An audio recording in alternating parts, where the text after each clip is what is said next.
ओहो अब खाना बनाउने पालो चाहिँ मेरो अनि केटाहरूले फेरि यहाँ मलाई के खाना बनाएछ भनेर गएका भने यहाँ हेर्न सक्नुहुन्छ हे प्रभु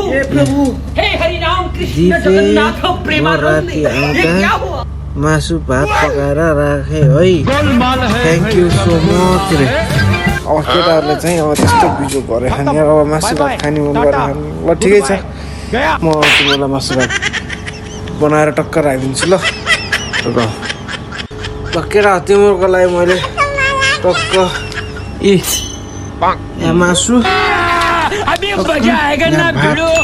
अब म यो अब यो त तिमीहरूलाई अब ओर्नु पर्यो मासु मासु खोइ मासु मासु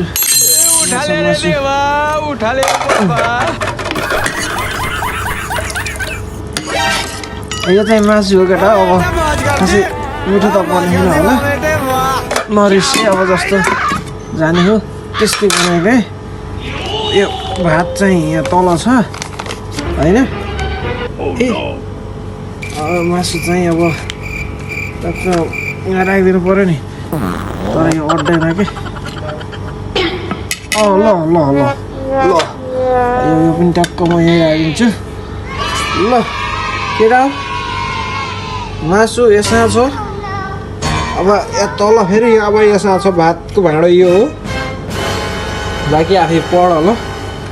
अब मासु भात बनाउन भनेपछि अब यस्तो पेपर हालिरहेको थिएँ मासु भात बनाउनै पर्यो ल म चाहिँ अब गुटुमुटु नाइस हालिदिन्छु आएर मासु भात टन्न खाऊ ल केटा हो अब के गर्नु त्यस्तै रहेछ म खासै खाना बनाउन जान्दिनँ त्यही भएर अब अलि नमिठो भयो होला अब मासु जस्तो गुरु थरी त नमिठो भयो भने मिठै हुन्छ ल